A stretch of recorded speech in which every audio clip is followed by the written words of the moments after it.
Once again, this is Mike Secor, Regional Coordinator for Texas. And tonight we have Wes and Paula Fitzer, our rally chairs this year. Good evening. Thanks for doing this, guys.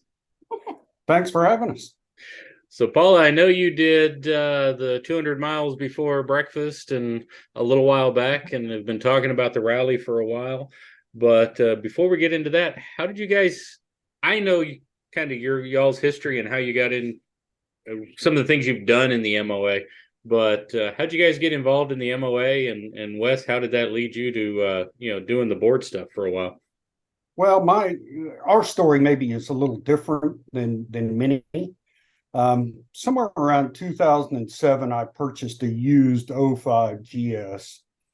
And surfing around the internet, we live in rural eastern Oklahoma. There aren't many, if any, BMWs out here. Surfing on the internet, trying to find information about my bike, about service. I came across the MOA in the forums, but since I wasn't a member, I couldn't access the information I really needed. And after lurking for a while, I finally joined probably in 2009 timeframe and was just a member that received the magazine. Didn't go to any events, didn't participate in any club events because the nearest club's 2+ hours away. But it was just a good resource. I enjoyed the magazine and kind of plodded along in that direction until about 2013. My degree is in accounting, and I was sitting reading a annual financial report from the MOA in the magazine somewhere around 2013. And at that time, the organization was losing a bunch of money every year, hundreds of thousands of dollars. And I have actually 2 degrees, business management or administration, and then accounting.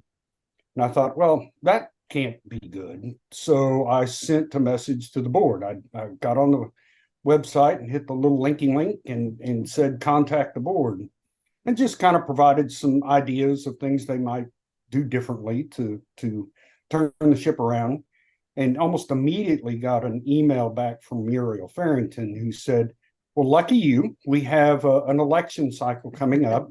And you are, I would encourage you to run for the board and bring your ideas to the board. We're always looking for new people. So a little more background, my chosen career path, I spent 25 years as a special agent with the FBI. Mm-hmm. And we are not allowed to have secondary jobs. We cannot have a second employer. And so my response to her was, well, sorry, I can't do that because I can't have a second job. Here's what I do. And she said, well, that's great because we don't pay you. Yeah, it's volunteer. It's a volunteer job. So I was like, well, crud. Went to the office. I thought, well, I'll ask my boss and what we call the chief division counsel, the attorney for the FBI, and see what they say. And both basically unanimously said, we don't see this as any different than running for the church board. So we allow agents to be on church boards, things of that nature. So go for it. So excuse number one went down the toilet. Next up, I came back and said, well, that's all good. But I have a few other issues that I don't know that I can overcome. One, at that time, you had to have, as today, to submit a nomination packet, to submit an election packet, as you know, Mike, you have to have 5 members sign. Yep. Members who are in good standing sign your packet. And I emailed Muriel and said, I don't even know 5 MOA members. I live in the middle of nowhere. Yes, but Muriel does. And Muriel said, well, I've got some good news for you. I am headed this weekend to the board meeting. And if you will send me your signature card, I will have it signed at the board meeting. So my nomination card is signed by Muriel Farrington, Chuck Manley, Stan Herman, Vance Harrelson, and Jackie Hughes, all people that I hold now in very high regard. And so yep. I kind of look at that and chuckle because they didn't know me from Adam. No one did. So I thought, well, this is going to be just fine because there's no way to get elected. You don't know anyone. but I'll write a position statement and I'll go through this process because I have a personal issue. If I can't find something illegal, immoral, or objectionable on some foundation, then I have a hard time saying no. Mm-hmm. So I wrote my position statement, sat down, wrote it in probably 20 or 30 minutes, and I hand my computer over to my wife, and I email a copy to my mother, say, what do you think? And all those years in the FBI, when people I met who didn't know me, just people on the street, and they'd ask, what do you do for a living? My standard response was, I'm an accountant for the government, because at that point, that ended all conversation. No one wants to hear about an accountant for the government, which was fine with me. I didn't want to talk about my job. And so I hand her the computer, and it opens up my position statement, opens up with, I'm an accountant for the government. And my wife hands it back to me, and Paula hands it back to me and says, so you're seeking to be elected to a trusted position, a position of trust, and your very first statement is a complete and total lie. I said, well, if you're doing white collar crime, it's not a complete and total lie.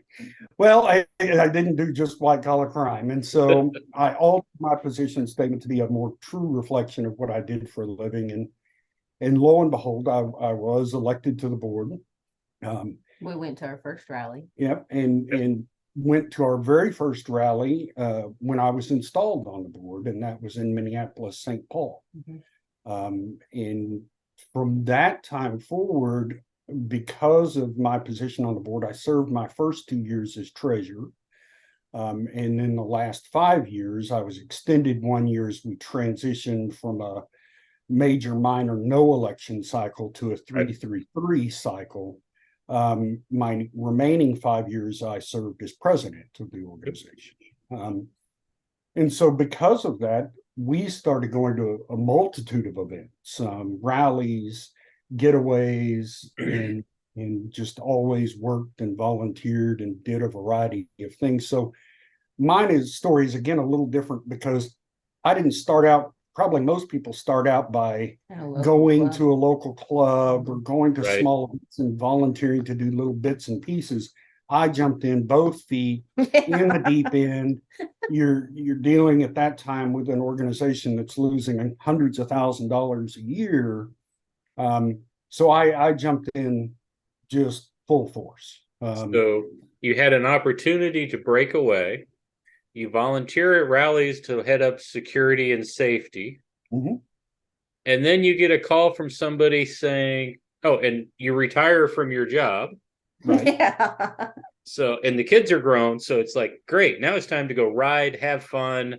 That was the plan. Yeah. And you get volunteered to be the rally chairs. Right. How did that happen? Well, it's the same line I got when they coaxed me into being president. And it started with Chuck Manley. Yeah. Mm-hmm. And, I'm very honored to serve as the rally chair in general, and tremendously honored to serve as the 50th rally chair, because Chuck Manley, whom we lost a few years ago, was a very close friend and a great mentor to me, to us both. Yeah. He and his wife, Julie, were great friends. And Chuck's had served as the 40th rally chair. Yep. And so it was kind of twisted into, boy, wouldn't that be neat? I was the 40th and you could be the 50th rally chair. And they always threw in, just as when they convinced me to be president, was, it'll be fun. That was always, it always ended with, this will be fun. You will have a great time doing this. It'll be so much fun. It'll be so much fun. Yeah, but you guys have been around long enough. You knew what you were getting into. Oh, yeah. We did. We went to that first rally, and our second rally, we did closing ceremonies. Yeah. And we did that until... We did that for about 5 years. Until last year. We didn't do it last year. Good deal. So folks have been to a lot of rallies. We've done some of these videos. They've seen, here's some routes and rides to get there. Here's some things to do while you're there. What are people going to see that's different this year? I'm going to let Paul answer that. And I'm going to, absolutely, this woman has been just all over this rally. She has done the lion's share of the work and really put a bunch more work on herself, because you're going to see some things that you've not seen at rallies previously. And what that means is somebody has to set that up and somebody has to organize it and get everything done. And Paula has just done a tremendous job. So there, you're going to see a lot of things. Don't put that on me. If something goes bad, that's if something goes bad, it's because I didn't do my part. If it goes bad, it's all of us volunteers. Now, if it goes bad, it's because I didn't do my part. You know, it was the point. She would, as soon as an email or a question or something came up, she was on it and had it done before I even knew the problem existed. And so if there's any failure, that's on me. But I can show people my inbox as proof. Yeah. So on the rally grounds, there won't be the drive-through registration this year. So that'll be different this year from last year. It's got a great spot for a registration tent, nice area to be able to park and walk into the tent. I think we're putting registration and welcome together this year, aren't we? Correct. Yeah. Well, Pin and Patch will actually be inside. We had enough room for them. Right. And then fun and games, we added a fun and games committee. So we have like a yard Jenga, ladder ball, cornhole sets to play cornhole. So that's a little bit different this year, and that'll be kind of close to the entertainment stage. We have 124 exhibitors combined inside and out. We also have the Meadow Pavilion breakfasts available that are advanced purchase only, so that we can let the person preparing the breakfast for us know the number of people. And that's on Thursday, Friday, and Saturday morning, all three. I'll be signing up for that one. Yeah. Also saw something about movies. Oh, yes, we have movie nights. We actually have several. So the Overland area, which is a new area also, Overland area has, so you can purchase a 25 by 50 foot site, and you can have your Overland vehicle, your RV. There's no hookups for it, whatever you want in that area. As long as it fits in that space. If you want a tent camp and your friends want a tent camp with you, you can all fit in that space. That's you guys can hang out there. We do have an Overland host. Brian and Trisha Dutcher are our Overland hosts. There will be a fire pit in the Overland area. That's the only place you can have open flame. It's actually, we're working with Meadow Event Park and a local Boy Scout troop to kind of manage the fire pit for us. Well, that'd be great. So the Overland area has movies. Then we have movie night in the Meadow Pavilion. We have Thursday night, we have Women in the Front Seat. And the producer of that document or that film will be there to introduce the movie and answer any questions anybody has. Then Saturday night, we have World's Fastest Indian in Meadow Pavilion. Friday night, we have trivia night. So it's teams of 8 to 10 people. That's a separate registration. Our tickets $25. I think tickets are $25. You can form your own team and buy all your tickets at once, or you can register individually. And they'll put everybody in teams before they start that. We also have Rally for Rangers documentary in the ADV tent on Saturday night. Is that all the movies? It's all the movies. I think that's all the movies. The trivia night is run by an outside vendor, and you have to think about it like when you go into bars, sports bar, restaurants, where you have the little handheld electronic device and they pop the question up, and you know, the first or whatever, however they score that. So that's something very interesting and very new. The Overland area, we're excited for. We fought really hard for that. It was a tough sell that this would be very useful. The sites are actually sold out. We have a waiting list of people who want in those sites. And then I want to touch a little bit on registration. because it is a change from what maybe people in the very recent past have seen. Yep. And I just felt as the safety chair last year and sitting out there and watching people on their bike try and do the ride-through registration, I felt we lost a very important touch point to get people off their bikes, to get their helmets off, their jackets off, and to come in and just welcome to the rally. So this has a very easy area to do that. I think it will run very smoothly, but it is going to be a little bit different than what people have seen in recent years. Yeah. Yeah, we got to let people know there's a large parking area right by where registration is going to be. So I think they'll follow, the flow will be good because it comes in the main entrance and you make that one swing to the left and you're in the parking area. So And I'm looking forward to it. I'm looking forward to not standing between moving motorcycles. Right.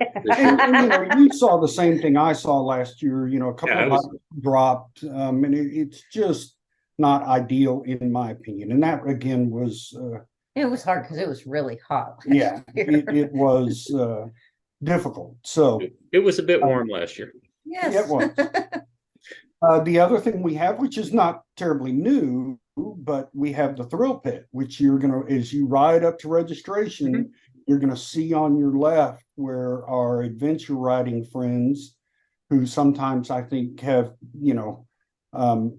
lacking some brain cells maybe of why they would want to ride a 800-pound motorcycle over that kind of stuff, but whatever, to each his own.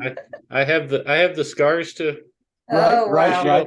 Yeah. So I was given direct orders from my doc that my motorcycle tires that will never see dirt again, or she won't put anything back together. So yeah.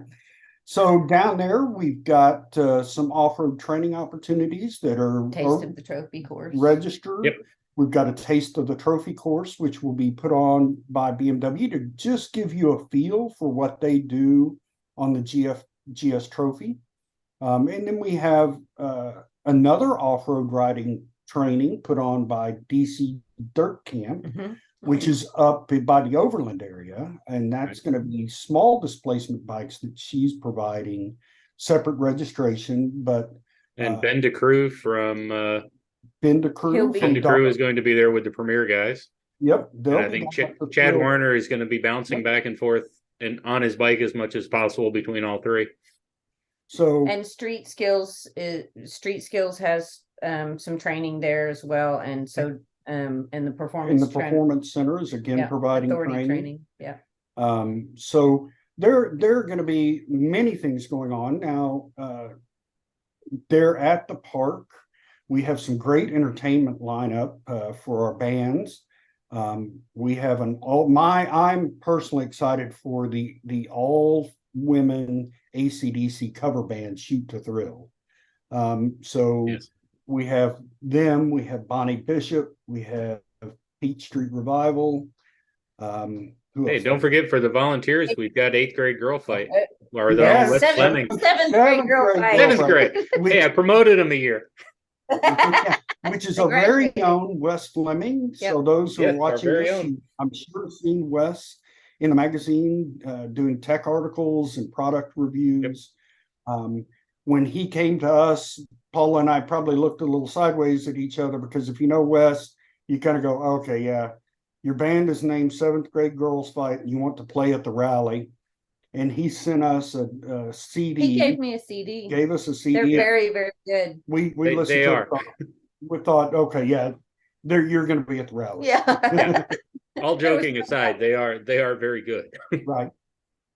So we're excited for that. And I'm not going to say for the first time ever, but first time since I've been coming to rallies, Saturday night, we're going to open up with a comedy troupe.